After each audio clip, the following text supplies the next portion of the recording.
이번 시간도 64장의 내용으로 여러분들을 만나겠습니다. 이 전 시간에도 천리길은 한 걸음부터 시작하며 천지 만물의 모든 행위는 시작은 아주 여리고 여린 새싹에서부터 시작을 한다.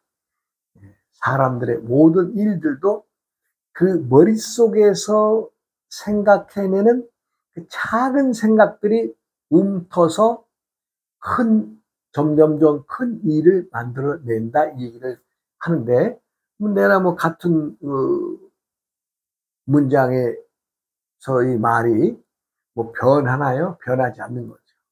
그래서 진리란 변하지 않는 것이며, 또 세월이 가고 또 세월이 가도 항상 쉬운 그 말들, 그것이 사람들이 품고 살아가는 진리다, 이런 얘기를 말할 수가 있는 거죠.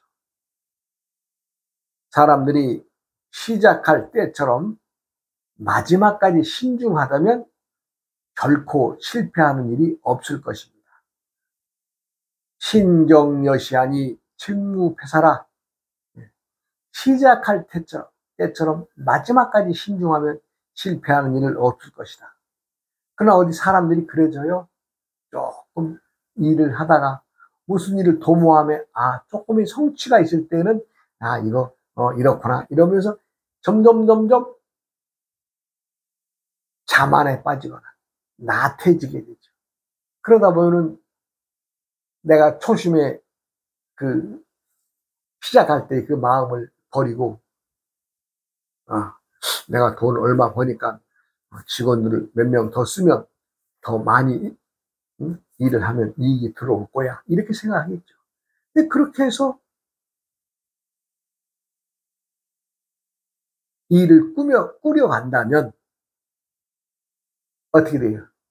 자신이 처음에 시작할 때처럼 그 직원들이나 주위 사람들이 그렇게 도와주나요? 안 도와주죠. 똑같지 않습니다. 그래서 내 마음 다르고 네 마음 다르다, 이 얘기를 하잖아요. 다를 수밖에 없는 거죠. 왜? 내가 나를 주관하고 내 생각들의 어떤 것으로 행위하지만 상대는 상대의 생각이나 생각나는 대로 행동할 거 아니에요? 그게 다르죠. 같을 수가 없죠. 그래서 많은 사람들이 나도 너 같고 너도 나 같으길 바라면서 동업을 하면, 물론 아름답게 결말 짓는 사람들도 많습니다만은, 다수의 많은 사람들은 동업을 하게 되면 서로 등을 지게 되고 그 좋은 사이가 척을 지게 되죠. 왜 그래요? 내 마음과 네 마음이 다르니까라는 거죠. 왜? 또 누구나 다 시작한 마음을 지니고 끝까지 신중하게 나간다면 실패하지 않을 것이나, 어디 그래줘요, 사람이 마음이라는 것이.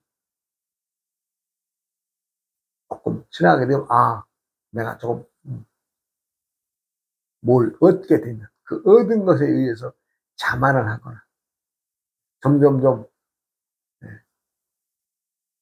세상을 가볍게 보는, 그러면서 본인이 어깨에 힘이 들어가는 사람들 많잖아요. 물론 어깨에 힘 주지 말란 건 아닙니다. 힘 줘야 됩니다. 왜? 훌륭한 일을 했으니까. 무에서 유를 창조하듯이 아무 어떤 사람이 재물을 벌어들였으니까 자랑할 만하겠죠. 근데 자랑하는 것, 내가 긍지를 갖는 것보다 자만에 빠져서 욕심에 빠진다면 그때부터는 서서히 망하는 길에 들어서는 거 아니겠어요? 누가 세상 사람들 보고 야 너는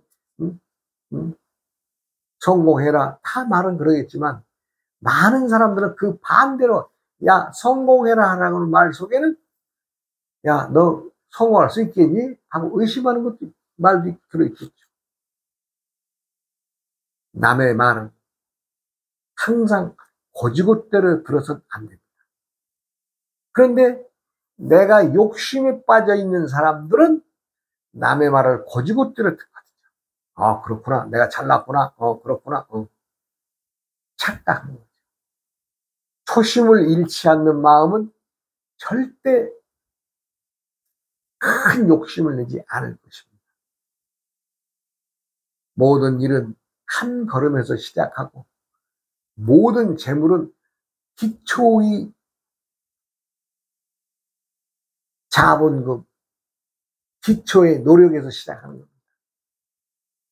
그래서 신중하게 무슨 일을 행하면은 망하는 일이 없을 것이다 이랬습니다. 시 성인욕 불욕하며 불귀난득지하며 학불학하며 복중인지소가니라. 그러므로 성인은 욕심을 내지 않음으로 일을 행하며 얻기 어려운 재물도 가볍게 여기며 또 배우려 하지 않기 때문에 배우는 것이며 대중의 잘못된 모든 사람들의 잘못된 것을 순리로 되돌린다. 순리로 되돌린다. 다 진리를 품고 있습니다만은 진리를 모르고 망상에 빠진 것들을 어때요? 야, 그거 별것도 아니야. 모든 것은 한 걸음부터 시작하는 거야. 그래, 모든 집을 질 때는 기초를 튼튼히 해야 돼. 이건 만고의 진리입니다. 만고의 진리. 우리가 흔히 쓰는 말들, 아주 쉬운 말들, 이거에는 진리가 다 담겨 있는 거죠. 그런데 사람들이 착각에 빠진 것은 내가 남들보다 낫다. 내가 대상들과의 관계에서 평등을 유지해야 되는데 내가 너보다 좀 더 잘났어. 좀 더 가졌어. 좀 더 배웠어. 라는 것들에 의해서 상대를 무시하기 시작하면 그것 자체가 지금 잘못된 행위이고 자신의 욕심을 발현하는 거죠. 사람이 세상을 살아가면서 가장 큰 무기는 검소함에 있다 그랬습니다. 검소함. 또 겸손함에 있다 그랬습니다. 생활은 검소하고 사람들을 상대를 대할 때에 겸손하다면 누가 그 사람을 손가락질하고 누가 그 사람을 욕하겠어요. 그런데 사람들은 내가 무엇이다. 뭐 이름을 하나 짊어졌어요. 명찰 하나 짊어졌어요. 그러면 그때부터는 자랑하는 것이 아니라 발광을 하죠. 발광을 해. 그 이름값 하려고. 내가 이러면은 그건 이제 잘못된 거예요. 그러면은 잘못돼 간다는 거죠. 스스로의 잘못을 알고 검소하고 겸손하다면 누가 탓할 사람이 없어요. 참, 저분은 참 말이나 행동이 참 올곧다. 이러면 그 사람은 선한 사람이고 착한 사람이고 평등을 지키는 사람이나 그렇지 않으면 욕을 먹는 거죠. 우리가 때를 모르고 무지함으로 또 싹을 보지도 못하고 싹을 보지 못한 사람이 꽃을 보려 한다는 것은 뭐예요? 그건 과한 욕심이죠. 꽃을 보려면은 싹을 틔워서 싹을 보고 키워야 거기에서 꽃이 맺힐 것인데 싹을 틔우지도 않고 싹을 자라게 하지도 않고 줄기를 키우지도 않은 사람이 꽃을 보려고 한다는 것은 뭐예요? 그건 과욕이죠. 그건 헛된 종류 과욕이죠. 네. 그리고 꽃을 피우지도 않았으면서 열매를 기다린다. 이건 아주 허욕이죠. 허욕. 헛된 욕심이죠.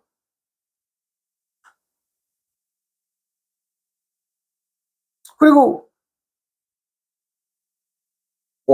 싹을 키우지도 않고 꽃도 키우지도 않은 사람이 열매를 기다린다는 것은 이것은 오욕입니다.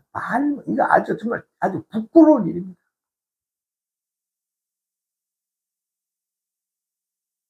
세상에 많은 사람들이 세상에 와서 싹을 틔우고 꽃을 보고 꽃에서 열매를 맺혀서 그 열매를 따려고 하는 것이 누구나가 지니고 있는 인지상정 아니겠어요? 그런데요, 사람이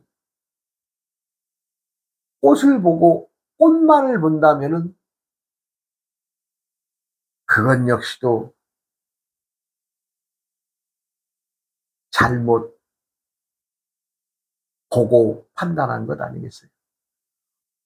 꽃을 보면 꽃에는 향기가 있을 것인데 향기의 맛을 모르고 열매만 기다린다면은 그건 껍데기만 푼 것이죠.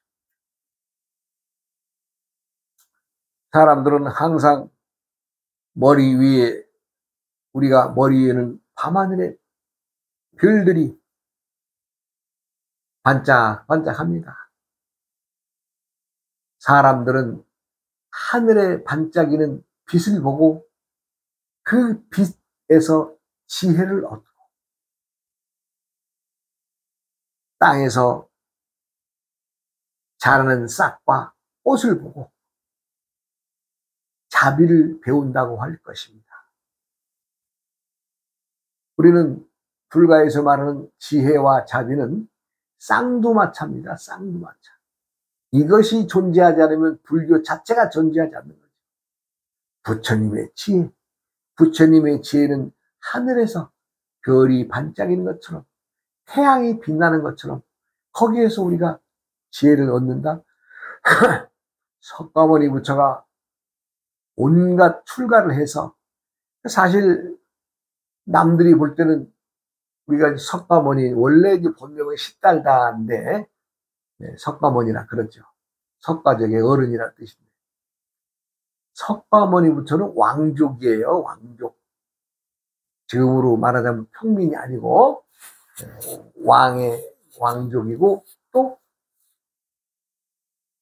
나라를 이어받을 또 왕손입니다. 왕손. 그런데 어찌 보면은 세상에 그 나라 통째로 주는 나라 그 안에 건 다 자기 건데 그걸 버리고 출가하신 분 아니에요? 그러니까 우리가 액면가로 볼 때는 석가모니는 장사를 잘 못한 사람이죠. 액면가로 우리가 금전적으로 따진다면 뭔가 세상에서 논하는 재물로 따진다면 그것은 누구나 다 그런 생각할 수 있는 거 아니에요? 왕이 말하자면 왕을 버리고 그냥 자연인처럼 나와서 생로병사의 이놈이 어떤 놈이냐 하는 그 의심에 품고서 출가하신 거 아니에요? 그러면 마누라도 있었고 자식도 있었고 다 있었어요? 출가하려고 하는 아들한테 요 장가를 보내면 좀 출가하지 않겠느냐 하는 생각에 장가도 보내주고 장가를 보내니 또 자식도 낳았죠. 네. 그런데 뭐 한 1, 2년 살아봐야 나는 여기서는 더 얻을 게 없다. 생로병사의 원인을 한번 캐봐야 되겠다. 그래서 말하자면 석가모니가 출가를 하게 되는 거 아니에요. 그래서 이제 당시에는 이제 인도에서는 많은 종파의 사람들이 수행하는 그 부류들이 많았죠. 그 중에서 이제 유명하신 분들만 찾아가죠. 찾아가서 그 스승한테 물어서 공부하고 당시에는 말하자면 내 어떤 참된 깨달음을 얻기 위해서는 내 몸을 최대한 고통을 주어야 깨달음에 도달할 수 있다라고 하는 그러한 사상이 팽배했던 시대였는지 출가해서 6년간 많은 스승 밑에서 공부를 하면서 본인의 몸을 고행을 합니다. 말하자면 혹사시킨 거죠. 네. 혹사시킨 거죠. 그런데 어느 날 깨닫습니다. 아니, 내가 지금 이렇게 내 몸을 혹사하고 이 고행을 참고 하는 것이 과연 내가 얻고자 하는 생로병사의 이것을 어떻게 풀어할 것이냐. 이것은 내 몸을 혹사해서는 안 되겠구나는 생각이 다다르게 되죠. 그래서 이제 당시에 그 스승들이란 사람들을 떠나서 혼자 이제 고행을 해야 되겠다. 수행을 해야 되겠다는 마음이 말합니다. 참선의 방법을 택하지, 참선. 그래서 그 허기진 몸을 이끌고 보리수 아래에서 이제 말하자면 가부좌 들고 이제 선정에 들어가죠. 요즘에 우리가 말하는 참선을 택한 겁니다. 참선. 그렇게 해서 이제 며칠 동안의 그 참선을 통해서 득도하는 계기가 마련이 되는데, 그것은 무엇이냐? 하루의 일과가 다 끝나고 밤이 되어도 조용히 참선에 응해서 그 캄캄한 밤에서도 끊임없이 생로병사의 그 이 해탈의 방법이 무엇이냐를 끊임없이 한 생각으로 쭉 수행을 하던 중에 아침에 이제 먼동이 타오르는 거죠. 요즘으로 같으면 한 4시 반 정도 되면은 어둠이 좀 거쳐 나갑니다. 새벽 4시 반쯤 되면. 그럼 내가 볼 때는 한 4시쯤 정도로 보면은 하늘이 아직은 깜깜한 상황에서 열명이 싹 거치는 그 과정에서 하늘에서 별이, 샛별이 말하자면 번쩍한 거죠. 그러면 수행하면서 그날만 그 별을 봤을까요? 아니죠. 그러나 그날의 그 별은 나에게 확연히 빛을 통한 별빛을 나에게 전해준 거죠. 번쩍한 거죠. 그 순간에 우주 마음법의 이치를 깨닫습니다. 말하자면 도통한 거죠.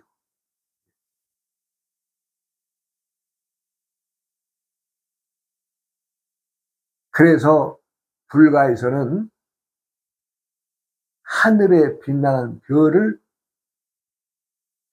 지혜를 품고 땅에 피어있는 꽃들은 부처님의 자비로 상징합니다.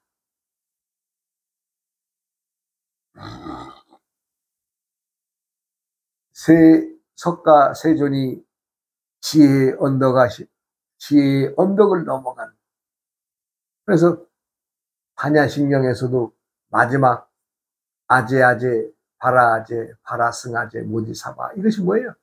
가세 가세 어서 가세, 이 언덕을 넘어 저 언덕으로. 즉 이 우리가 살아가는 이 세상에 피 안에서 저 차 저쪽에, 그것은 뭐예요? 지혜의 바다를 건너가자. 지혜의 바다. 지혜의 바다라는 것은 하늘의 별이 반짝할 때 부처님이 얻었던 그 지혜. 꽃은 생명과 웃음과 희망과 기쁨을 주지 않겠어요? 어느 꽃이라도 사람들에게는 기쁨을 주고 웃음을 주고 희망을 주고 사랑을 주고, 그것이 자비로 나타내는 것이 아니겠어요? 자비. 그래서 불가의 쌍두마차는 지혜와 자비라고 말할 수 있습니다. 지혜라고 하는 것은 누가 함부로 만들어내는 것이 아니죠.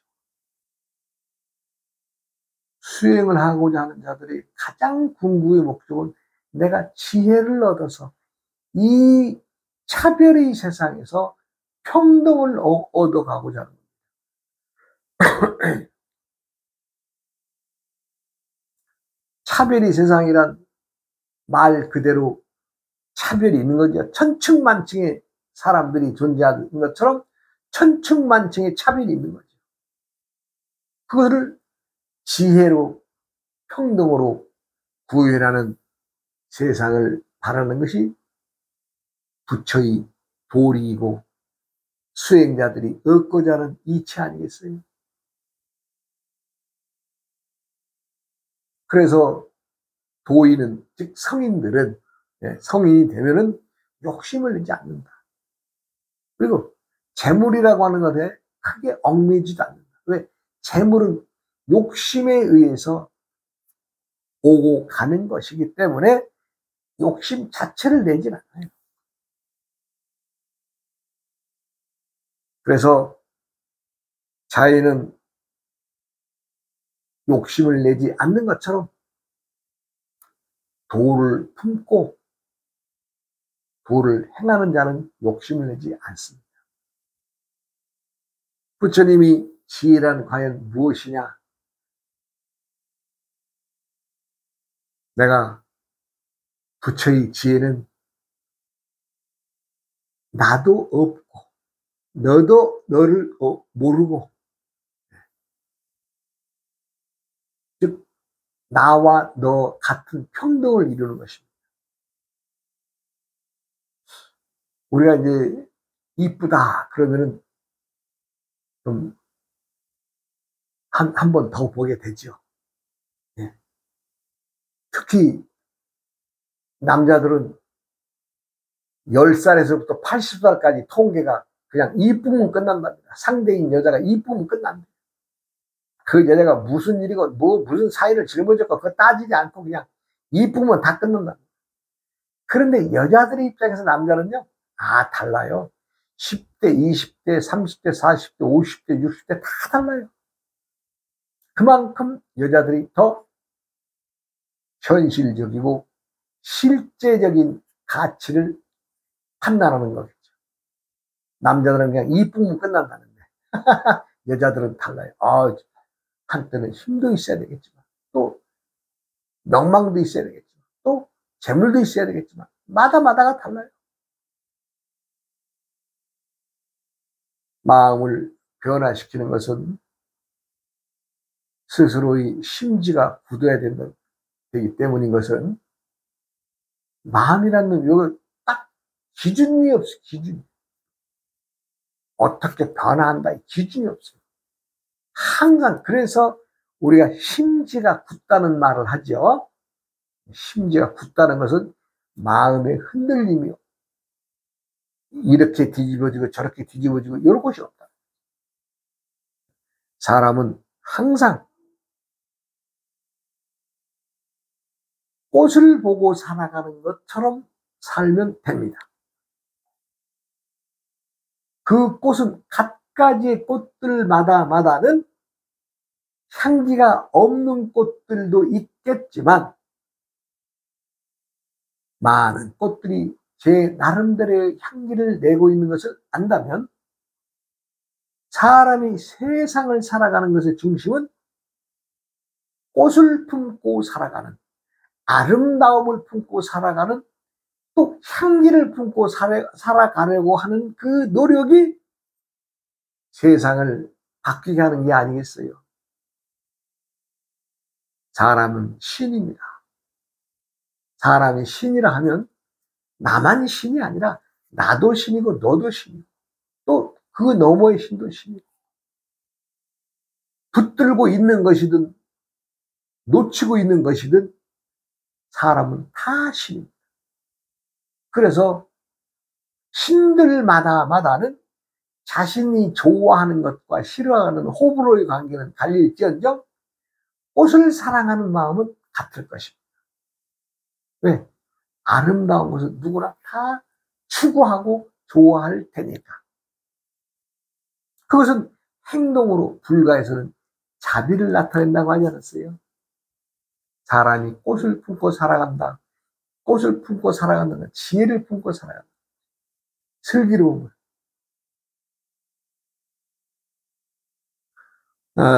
뭐 불가를 떠나 이제 기독교에서 솔로몬 왕이 지혜스럽다는 말을 많이 하죠. 한 일화가 있는데 아이 하나를 놓고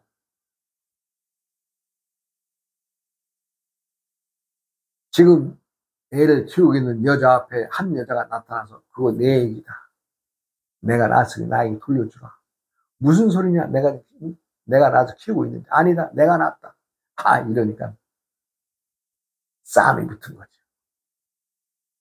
당신은 이제 왕한테 가서 이제 말하자면 판결을 받아야 되는데 왕이 들어봐도 이 여자의 말도 맞고 저 여자의 말도 맞아요. 그러니 어떻게 판단하겠어요? 그러니까 솔로몬 왕이 야 칼을 가져와라. 내가 이걸 판단을 할 수가 없으니 아이를 반으로 잘라서 반씩 나눠주마. 이렇게 합니다. 그래서 이제 왕이 이제 탁 무사를 시켜서 칼을 하나 딱 들어와서 그 반을 잘라라. 그리고 반씩 나눠줘라. 그러니까 한 여인이 탁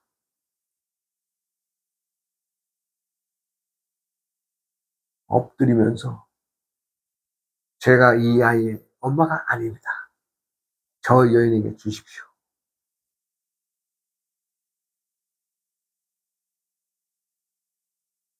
생각을 해보세요.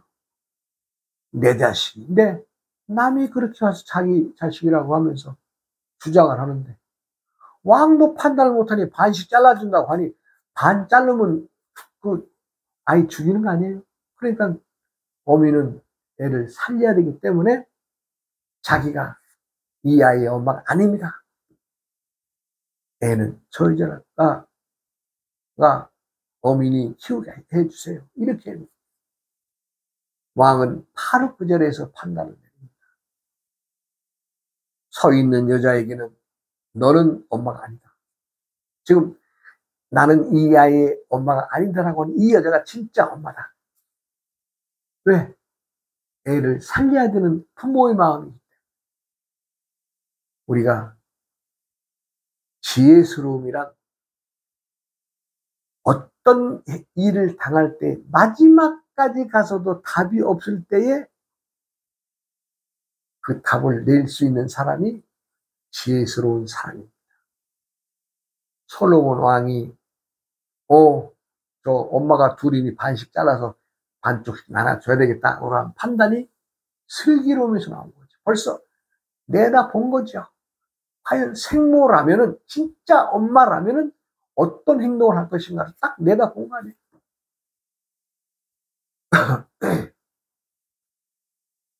아이를 낳은 진짜 엄마인 경우에는 내가 반을 자르는 걸 원하지 않죠. 왜? 내가 죽으니까. 그러니까 바로 그 자리에서 나는 이의 어미가 아니고 저 여자가 어미다 하면서 애를 살려야 되기 때문에 그런 행동을 했던 것 아니겠어요? 이것이 지혜의 꽃이고 지혜의 아름다움이고 또 사람이 마지막 목숨까지도 내던지는 꽃의 향기라고 할 것입니다. 우리가 실상 보면 아무것도 아닌데 많은 사람들이 무언가를 추구하고 끊임없이 지니기 위해서 노력합니다. 그런데요, 부자라고 해서 갈 때 뭐 재물 가져갑니까?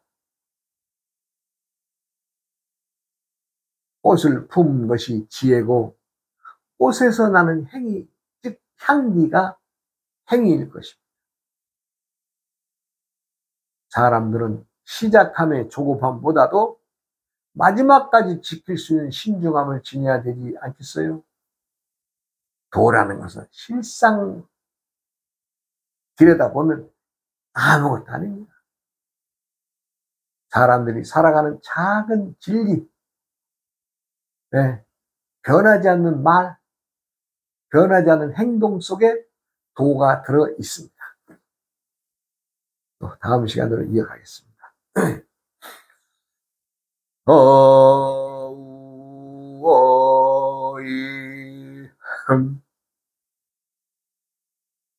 우이야 어흠 우이야 어흠 흠